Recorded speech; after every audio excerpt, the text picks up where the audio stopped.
આપણો નવો પ્રશ્ન છે આજનો કે વિદ્યુત ભારના તંત્રને લીધે ઉદ્ભવતું વિદ્યુત. ગયા લેક્ચરની અંદર આપણે બિંદુવત વિદ્યુત ભાર જે હોય બરાબર એના કારણે ઉદ્ભવતા વિદ્યુત સ્થિતિમાનનું સૂત્ર ભણી ગયા. બિંદુવત વિદ્યુત ભારના કારણે ઉદ્ભવતા વિદ્યુત સ્થિતિમાનનું સૂત્ર છે V બરાબર KQ upon R. બરાબર, V બરાબર છે KQ upon R. હવે આજે આખું તંત્ર હોય વિદ્યુત ભારનું એના કારણે ઉદ્ભવતા વિદ્યુત સ્થિતિમાનનું સૂત્ર ગણવું છે.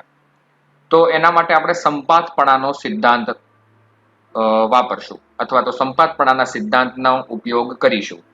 સંપાતપણાનો સિદ્ધાંત આપણે પહેલા ચેપ્ટરમાં 2 વખત ભણી ગયા છીએ, વિદ્યુતીય બળ માટે અને વિદ્યુતીય ક્ષેત્ર માટે. તો સૌપ્રથમ અહીંયા આકૃતિમાં દર્શાવ્યા મુજબ ઉગમ બિંદુની સાપેક્ષે જેના સ્થાન સદિશ R1 R2 up to Rn હોય અને વિદ્યુતભાર અનુક્રમે Q1 Q2 up to Qn હોય તો P બિંદુ પાસે આ તંત્રના કારણે ઉદ્ભવતું કુલ વિદ્યુત સ્થિતિમાન તો સંપાતપણાના સિદ્ધાંત અનુસાર બેઝિક સરવાળો કરવામાં આવે છે. અહીંયા વિદ્યુતભારના મૂલ્ય અનુક્રમે Q1 Q2 Q3 Q4 up to Qn છે, જેનું P બિંદુથી અંતર અનુક્રમે R1P R2P R3P R4P અને Rnp છે. આકૃતિ તમે જોઈ શકો છો. પહેલા વિદ્યુતભાર Q1 ના કારણે P બિંદુ આગળ વિદ્યુત સ્થિતિમાન બરાબર, પહેલા વિદ્યુતભાર એટલે કે Q1 ના કારણે P બિંદુ આગળ વિદ્યુત સ્થિતિમાન એનું સૂત્ર થશે V1 બરાબર KQ1 upon R1. અહીંયા લખ્યું V1 બરાબર 1 upon 4 pi epsilon 0 Q1 upon R1P. Same એવી રીતે Q2 ના કારણે Q2 ના કારણે P બિંદુ આગળ વિદ્યુત સ્થિતિમાન લખશું V2 બરાબર 1 upon 4 pi epsilon 0 Q2 upon R2P. હવે કુલ વિદ્યુત સ્થિતિમાન ગણવું છે તમારે, તો કુલ વિદ્યુત સ્થિતિમાન ગણવા માટે તમારે એ બધા વિદ્યુત સ્થિતિમાનનો સરવાળો કરવો પડશે. તો અહીંયા બધા વિદ્યુત સ્થિતિમાનનો સરવાળો કરેલો છે. V બરાબર V1 plus V2 plus up to Vn. જ્યાં V1 ની કિંમત લખી 4 pi epsilon 0 Q1 upon R1P, V2 ની કિંમત લખી છે 1 upon 4 pi epsilon 0 Q2 upon R2P plus up to plus 1 upon 4 pi epsilon 0 Qn upon Rnp. હવે બધા સ્ટેપમાંથી કોમન નીકળશે 1 upon 4 pi epsilon 0 જેને આપણે K કહીએ છીએ. તો કૌંસમાં વધશે Q1 upon R1P plus Q2 upon R2P plus up to plus Qn upon Rnp. તો લખાશે આ રીતે કે V બરાબર 1 upon 4 pi epsilon 0 sigma I બરાબર 1 to n Qi upon Rip. બરાબર, જેને કહેવાય છે સંપાતપણાના સિદ્ધાંત અનુસાર વિદ્યુત સ્થિતિમાન. ફરીથી આપણે એકવાર થિયરીનો મુદ્દો છે વિદ્યુત ભારના લીધે ઉદ્ભવતું વિદ્યુત સ્થિતિમાન. તો વિદ્યાર્થી મિત્રો આકૃતિમાં દર્શાવ્યા મુજબ ઉગમ બિંદુની સાપેક્ષે જેના સ્થાન સદિશ R1 R2 up to Rn હોય અને વિદ્યુતભાર અનુક્રમે Q1 Q2 up to Qn આપેલા છે, તો P બિંદુ પાસે આ તંત્રના કારણે ઉદ્ભવતું કુલ વિદ્યુત સ્થિતિમાન ગણવા માટે તમારે સંપાતપણાના સિદ્ધાંત અનુસાર એમનો કુલ સરવાળો કરવો પડશે. પહેલા વિદ્યુતભારના કારણે ઉદ્ભવતું P બિંદુ આગળ વિદ્યુત સ્થિતિમાન થશે V1 બરાબર 1 upon 4 pi epsilon 0 Q1 upon R1P. બીજા વિદ્યુતભારના કારણે Q2 ના કારણે P બિંદુ આગળ વિદ્યુત સ્થિતિમાન થશે V2 બરાબર 1 upon 4 pi epsilon 0 Q2 upon કુલ વિદ્યુત સ્થિતિમાન P બિંદુ આગળ થશે V બરાબર V1 plus V2 plus up to plus Vn, જ્યાં આપણે બધી કિંમતો મૂકશું. V1 ની જગ્યાએ લખ્યું 1 upon 4 pi epsilon 0 Q1 upon R1P, V2 ની જગ્યાએ 1 upon 4 pi epsilon 0 Q2 upon R2P plus up to plus Vn ની જગ્યાએ 1 upon 4 pi epsilon 0 Qn upon Rnp, જ્યાં 1 upon 4 pi epsilon 0 કોમન નીકળશે. બરાબર, બાકી લખાશે સિગ્મા I બરાબર 1 to n Qi upon Rip. હવે એક નવી થિયરીનું નામ છે ગોળાકાર કવચને લીધે ઉદ્ભવતું વિદ્યુત સ્થિતિમાન. ફરીથી, ગોળાકાર કવચના લીધે ઉદ્ભવતું વિદ્યુત સ્થિતિમાન. આપણે યાદ કરીએ પહેલા ચેપ્ટરની અંદર છેલ્લે ગાઉસના નિયમના ઉપયોગો જે ભણતા હતા એની અંદર ગોળાકાર કવચને લીધે ઉદ્ભવતું વિદ્યુત ક્ષેત્ર આપણે ભણ્યા હતા, જેની અંદર 2 વસ્તુ આપણને યાદ છે કે અંદરના ભાગમાં વિદ્યુત ક્ષેત્ર 0 હોય છે અને બહારના ભાગમાં વિદ્યુત ક્ષેત્રનું સૂત્ર હોય છે KQ upon R². પણ અહીંયા ગોળાકાર કવચના અંદરના ભાગમાં અને બહારના ભાગમાં બંને જગ્યાએ વિદ્યુત સ્થિતિમાન હશે. બરાબર, અહીંયા એક કવચ વિચારેલી છે જેની ત્રિજ્યા કેપિટલ R છે. બરાબર, અને એના ઉપર વિદ્યુત ભાર આપેલો છે સ્મોલ q. એક બિંદુ અંદર આપેલું છે r ડેશ ત્રિજ્યા માટે અને એક બિંદુ બહાર આપેલું છે. તો બહારના ભાગમાં સ્મોલ r અંતરે જો તમારે વિદ્યુત સ્થિતિમાન ગણવું હોય તો એના માટે સૂત્ર થશે v બરાબર 1/4πε0 સ્મોલ q upon r. બરાબર, ફરીથી v બરાબર 1/4πε0 સ્મોલ q upon r. એ બહારના ભાગ માટે વિદ્યુત સ્થિતિમાનનું સૂત્ર છે. અને જો કોઈ પણ બિંદુએ વિદ્યુત સ્થિતિમાન ગણવું હોય તો તમારે સપાટી પર જેટલું હોય એટલું ગણવું પડશે. v બરાબર 1/4πε0 q upon કેપિટલ R. બરાબર, એટલે તમે આલેખ જોશો તો અંદરના ભાગમાં આલેખ આમ અચળ રહેશે અને પછી 1/r અનુસાર ઘટશે. બરાબર, આ આલેખ એવું દર્શાવે છે કે અંદરના ભાગમાં વિદ્યુત સ્થિતિમાન અચળ હોય છે અને બહારના ભાગમાં 1/r અનુસાર ઘટે છે. હવે અંદરના ભાગમાં કેમ સપાટી પર હોય એટલું જ હોય છે, તો એનું તમને પ્રાયોગિક કારણ, બરાબર, આગળ જ્યારે આપણે સમસ્થિતિમાન પૃષ્ઠ ભણશું આ ચેપ્ટરની અંદર ત્યારે એનું કારણ આવશે. હવે આપણે એક દાખલો ગણવાનો છે. ઉદાહરણ નંબર 2.2, એક્ઝામ્પલ નંબર 2.2, જેમાં બે વિદ્યુતભાર વચ્ચેનું અંતર તમને આપી દીધું છે 15 સેન્ટીમીટર. બરાબર, એક વિદ્યુતભારનું મૂલ્ય છે 3 × 10⁻8 ઘાત કુલમ અને બીજા વિદ્યુતભારનું મૂલ્ય છે -2 × 10⁻8 ઘાત કુલમ. ઓકે, હવે તમને એવું કીધું છે રકમમાં કે આ બંને વિદ્યુતભારને જોડતી રેખાના કયા બિંદુએ બંને વિદ્યુતભારના કારણે ઉદ્ભવતું વિદ્યુત સ્થિતિમાન શૂન્ય થશે. તો આપણે અહીંયા એક બિંદુ વિચાર્યું છે P બિંદુ. બરાબર, બે વિદ્યુતભારને જોડતી રેખા O અને બિંદુ, બંને વિદ્યુતભાર વચ્ચેનું અંતર 15 સેન્ટીમીટર અને બંને વિદ્યુતભારને જોડતી રેખાની વચ્ચે એક બિંદુ વિચાર્યું છે P બિંદુ. આ P બિંદુ જે છે એ O થી અંતર x ધરાવે છે અને આખું અંતર 15 છે, તો P થી એનું અંતર થશે 15 - x. ફરીથી આખું અંતર 15 સેન્ટીમીટર છે. જો O થી P નું અંતર x સેન્ટીમીટર હોય તો P થી એનું અંતર થશે 15 - x સેન્ટીમીટર. હવે P બિંદુ આગળ વિદ્યુત સ્થિતિમાન કોના કોના કારણે હોય, તો કે O બિંદુના કારણે પણ હોય અને A બિંદુના કારણે પણ હોય. અને એ બંનેનો સરવાળો તમને શૂન્ય લેવાનો કીધો છે. તો V બરાબર થશે V1 + V2. V બરાબર લીધું છે અહીંયા આપણે શૂન્ય. 0 બરાબર થશે KQ1/x પ્લસ KQ2/15 - x. બંનેના અંતર લખ્યા. KQ1/x plus KQ2/15 - x. આમાંથી K કોમન નીકળી જશે બંને સ્ટેપમાંથી. તો K કોમન કાઢીએ તો K common Q1/x plus Q2/15 - x બરાબર 0. K કોમન કાઢી દીધા છે. હવે K 0 ના છેદમાં જશે એટલે 0 થઈ જશે. Q1/x પ્લસ Q2/15 - x બરાબર 0. કિંમતો મૂકીએ. Q1 ની કિંમત છે 3 × 10⁻8 ઘાત અને Q2 ની કિંમત છે -2 × 10⁻8 ઘાત.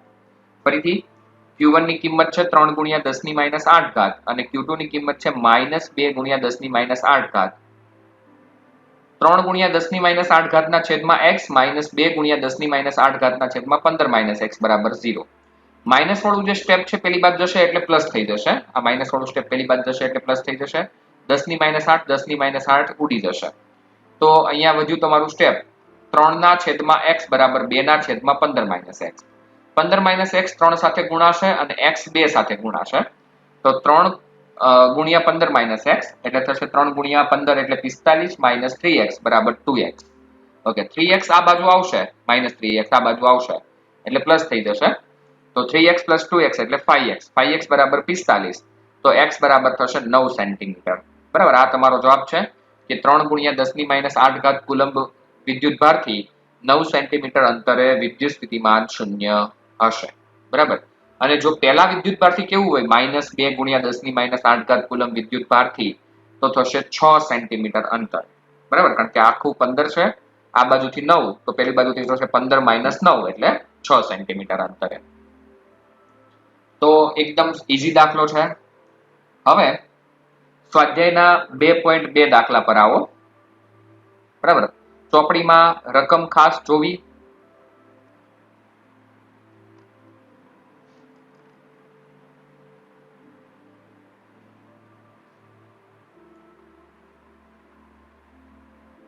રકમમાં તમને એવું કીધું છે કે એક નિયમિત ષટકોણ છે.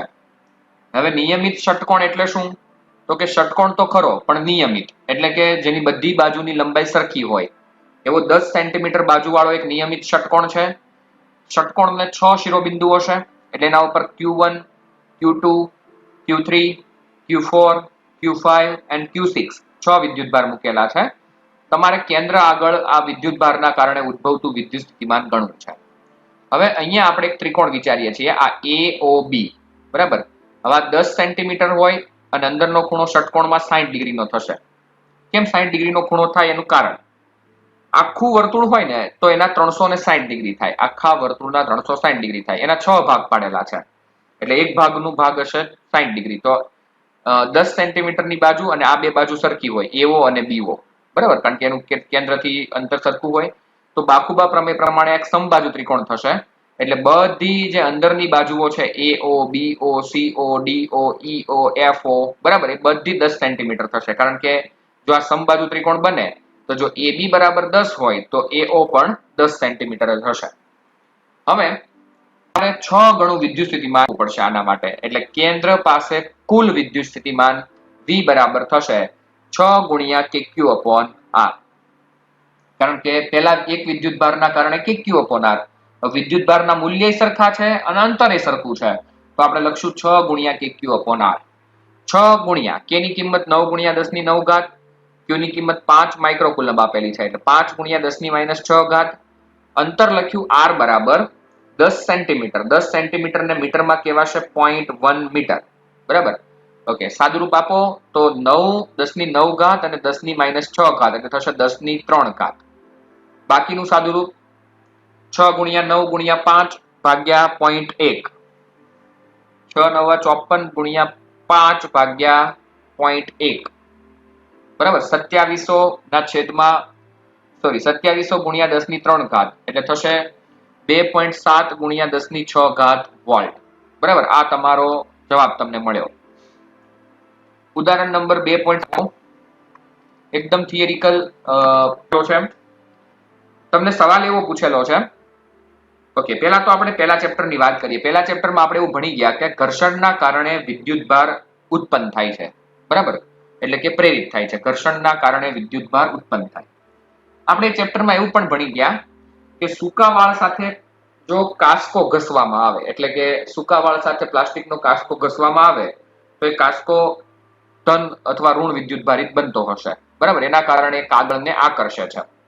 હવે અહીં જે ઘર્ષણની વાત છે એના માટે તમને પ્રશ્ન એવો પૂછેલો છે કે આપણે વાળ સૂકા હોવા જોઈએ કાસ્કો ઘસવા માટે. જો વાળ ભીના હોય અથવા તો વરસાદી વાતાવરણ હોય તો આવું થતું નથી. શું કામ?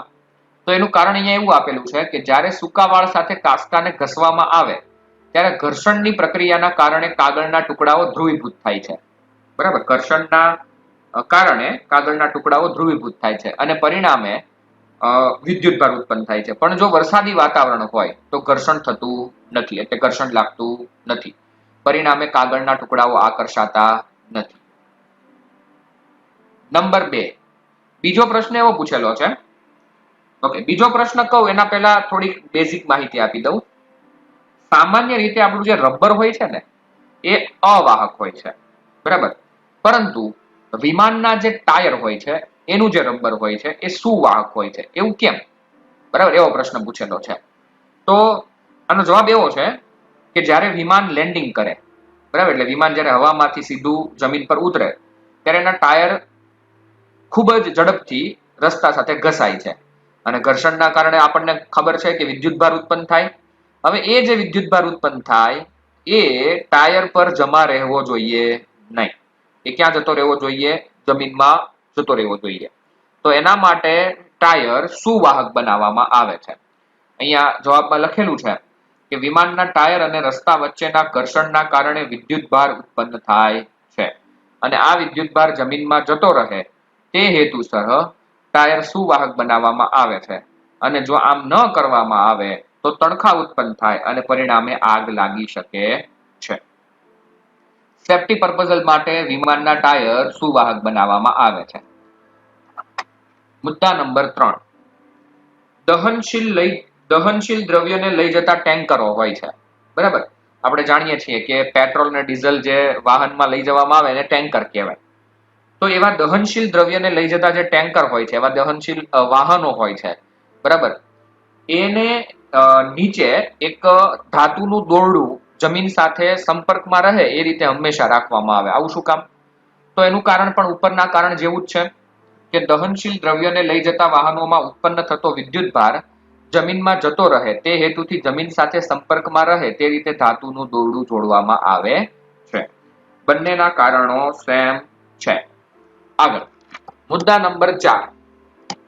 મુદ્દા નંબર 4 માં તમને એવું કીધેલું છે કે જે વધારે વિદ્યુત સ્થિતિમાનનો તફાવત ધરાવતી લાઈન છે જેને આપણે હાઈ વોલ્ટેજ લાઈન કહીએ છીએ, બરાબર, એના ઉપર પક્ષી આરામથી બેસી શકે છે, પણ જો માણસ એટલે કે આપણે એને અડીએ, બરાબર, અથવા આપણે એને અટકીએ તો એ આપણા માટે પ્રાણઘાતક નીવડે છે, બરાબર, એટલે કે આપણો જીવ પણ જઈ શકે છે. એવું શું કામ? તો વિદ્યુત સ્થિતિમાનનો તફાવત જરૂરી છે પ્રવાહ મેળવવા માટે, બરાબર, એટલે કે વિદ્યુત સ્થિતિમાનનો તફાવત હોય ત્યારે જ વિદ્યુત પ્રવાહ પસાર થાય છે. જ્યારે પક્ષી તાર પર બેઠું હોય ત્યારે એના બંને પગ એક જ તાર પર હોય છે, એટલે વિદ્યુત સ્થિતિમાનનો તફાવત એ પક્ષી માટે શૂન્ય હોય છે. પણ જો આપણે જમીન પર ઉભેલા માણસ જો એને અડીએ, બરાબર, તો જમીન પર ગ્રાઉન્ડ ઉપર સ્થિતિમાન 0 હશે અને જે પણ તમે જ્યાં તારને અડો છો ત્યાં જે વિદ્યુત સ્થિતિમાન છે એના કારણે વિદ્યુત સ્થિતિમાનનો તફાવત રચાય અને તમારા શરીરમાંથી ખૂબ જ વધારે માત્રામાં વોલ્ટેજ પસાર થાય છે, જેના કારણે આપણું મૃત્યુ પણ થઈ શકે છે, બરાબર. એટલે અહીંયા જવાબમાં લખેલું છે કે વિદ્યુત સ્થિતિમાનનો તફાવત હોય ત્યારે જ વિદ્યુત પ્રવાહ પસાર થાય છે, માટે પક્ષી આરામથી બેસી શકે છે અને જમીન પર ઉભેલા માણસ માટે તે પ્રાણઘાતક નીવડે છે. હવે સ્વાધ્યાયનો 2.4 દાખલો જોવાનો છે. થોડું રકમમાં ધ્યાન. રકમમાં અહીંયા એવું કીધેલું છે કે સૌપ્રથમ એક ગોળાકાર કવચ પર 1.6 ગુણ્યા 10⁻⁷ કુલમ વિદ્યુતભાર સમાન રીતે વિતરિત થયેલો છે. હવે 12 સેન્ટીમીટર ગોળાના કવચની ત્રિજ્યા છે. તમારે ગોળાની અંદરના ભાગમાં અને ગોળાની બહારના ભાગમાં વિદ્યુત ક્ષેત્ર ગણવું છે. પહેલો આન્સર બહુ સિમ્પલ છે કે ગોળાની અંદરના ભાગમાં વિદ્યુત ક્ષેત્ર શૂન્ય હોય છે, કારણ કે ગોળાની અંદરના ભાગમાં કોઈ વિદ્યુતભાર ઘેરાતો નથી. ગોળાની તરત બહાર એટલે કે સપાટી પરની વાત કરે છે, તો ગોળાની ત્રિજ્યા આપણને અહીં આકૃતિમાં તમે જોઈ શકો છો 12 સેન્ટીમીટર છે, તો સપાટી પર વિદ્યુત ક્ષેત્ર કેટલું હશે એના માટે E બરાબર kq/r², જ્યાં k ની કિંમત લખી મેં 9 ગુણ્યા 10⁹ અને q ની કિંમત છે 1.6 ગુણ્યા 10⁻⁷ ના છેદમાં 12 સેન્ટીમીટર એટલે કે 0.12 નો સ્ક્વેર. સાદુરૂપ આપશો બધું તો જવાબ તમારો આવશે 10⁵ ન્યૂટન પર કુલમ, બરાબર. એટલે આ ગોળાની તરત બહાર વિદ્યુત ક્ષેત્ર આટલું છે 10⁵ ન્યૂટન પર કુલમ. હવે 18 સેન્ટીમીટર અંતરે વાત કરીએ તો એના માટે સૂત્ર લખ્યું કેપિટલ E બરાબર kq/r², જ્યાં ફરીવાર k ની કિંમત 9 ગુણ્યા 10⁹, q ની કિંમત 1.6 ગુણ્યા 10⁻⁷ ના છેદમાં 0.18 નો સ્ક્વેર. 444.44 ગુણ્યા 10⁵ એટલે તમારો જવાબ ફાઇનલ આવશે 4.44 ગુણ્યા 10⁴ ન્યૂટન પર કુલમ, બરાબર. અહીંયા 18 સેન્ટીમીટર અંતરે જે વિદ્યુત ક્ષેત્ર ગણીએ છીએ એ સપાટી કરતા ઓછું મળે છે. એનો મતલબ એવો થાય કે સપાટીથી જેમ દૂર જતા જઈએ એમ વિદ્યુત ક્ષેત્રનું મૂલ્ય ઓછું થતું જાય છે, તો મહત્તમ મૂલ્ય તમને સપાટી પર મળે છે. આગળ સ્વાધ્યાયનો 2.3 દાખલો. તમને એવું કીધું છે 2 માઇક્રોકુલમ અને -2 માઇક્રોકુલમ ના બે વિદ્યુતભાર એકબીજાથી અમુક અંતરે મૂકેલા છે. હવે તમને અહીંયા એવું કીધેલું છે આ જે પરિસ્થિતિ બને એને કહેવાય વિદ્યુત ડાયપોલ, કારણ કે બંને વિદ્યુતભાર સમાન મૂલ્યના, બરાબર, અને પરસ્પર વિરુદ્ધ દિશાના છે. તો 2 માઇક્રોકુલમ અને -2 માઇક્રોકુલમ વિદ્યુતભાર જે છે એની વચ્ચે પહેલો પ્રશ્ન એવો પૂછેલો કે બંને વિદ્યુતભાર મધ્ય બિંદુ પર દોરવામાં આવેલા પૃષ્ઠ પર દરેક બિંદુએ વિદ્યુત સ્થિતિમાન સમાન હોય છે. એનો મતલબ તમને પ્રશ્ન એવો પૂછેલો છે કે આ બે વિદ્યુતભારને જોડતી કઈ રેખાઓ કયા બિંદુએ વિદ્યુત સ્થિતિમાન સમાન હશે, તો બરાબર મધ્ય બિંદુ આગળ. અને બીજો પ્રશ્ન કે વિદ્યુત ક્ષેત્રની દિશા કઈ, તો વિદ્યુત ક્ષેત્રની દિશા હંમેશા ધનથી ઋણ તરફ હોય છે પહેલા ચેપ્ટર પ્રમાણે, અથવા તો અહીંયા આપણે A થી B તરફ એમ પણ કહી શકીએ, કારણ કે A ધન છે અને B ઋણ છે, તો વિદ્યુત ક્ષેત્ર A થી B તરફ છે.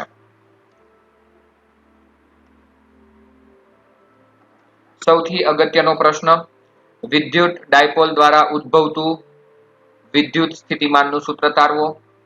એક વિદ્યુત ડાયપોલ ઉધ્વ દિશામાં મૂકેલી છે, જેનો પ્લસ ક્યુ ઉપર રહે અને માઇનસ ક્યુ નીચે રહે.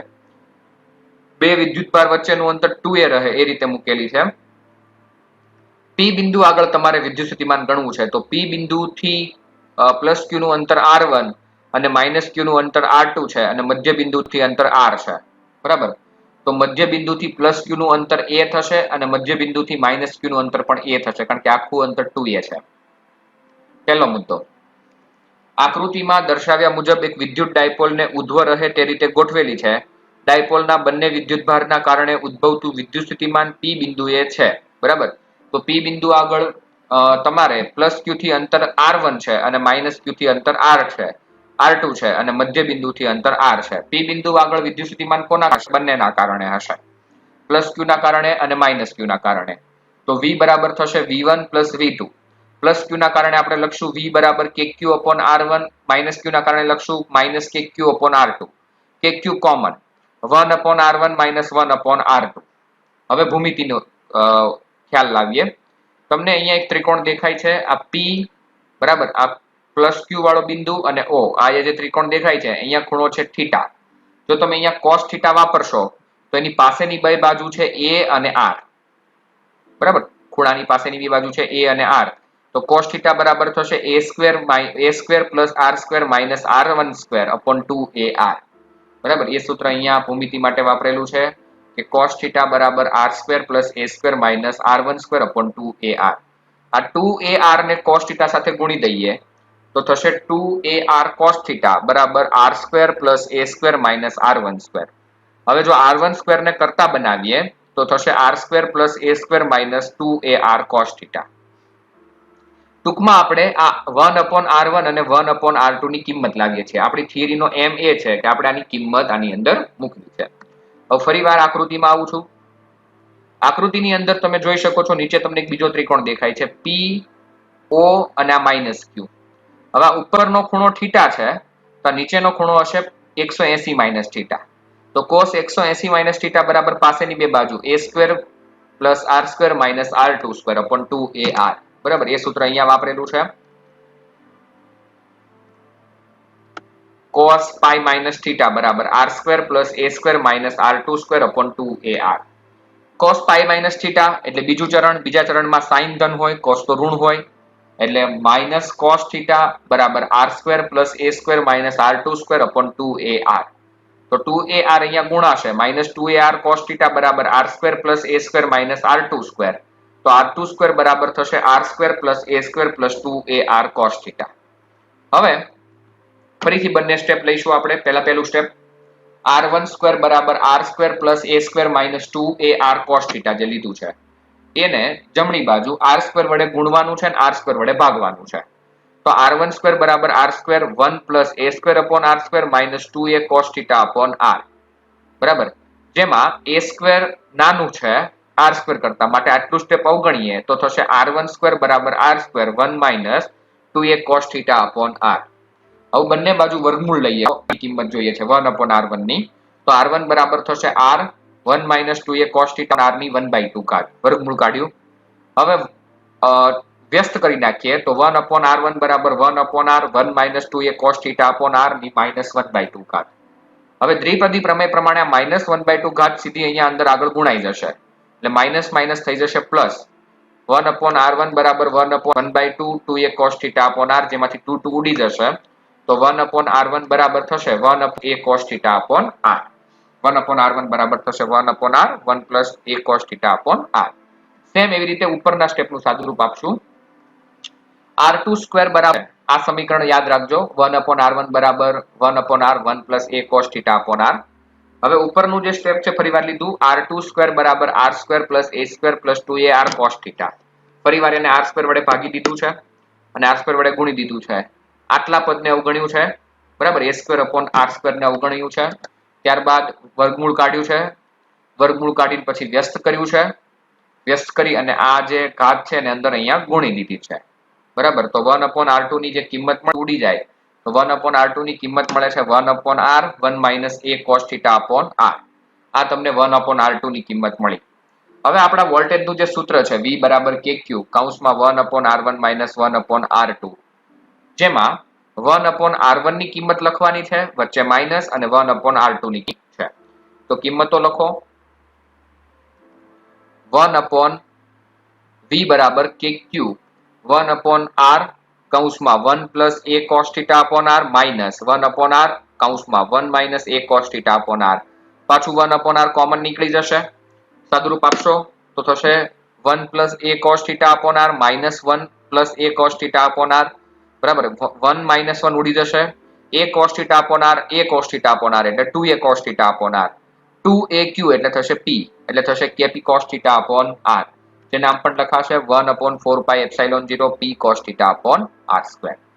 તો અહીંયા તમારું વોલ્ટેજનું સૂત્ર બન્યું વિદ્યુત ડાયપોલ માટે.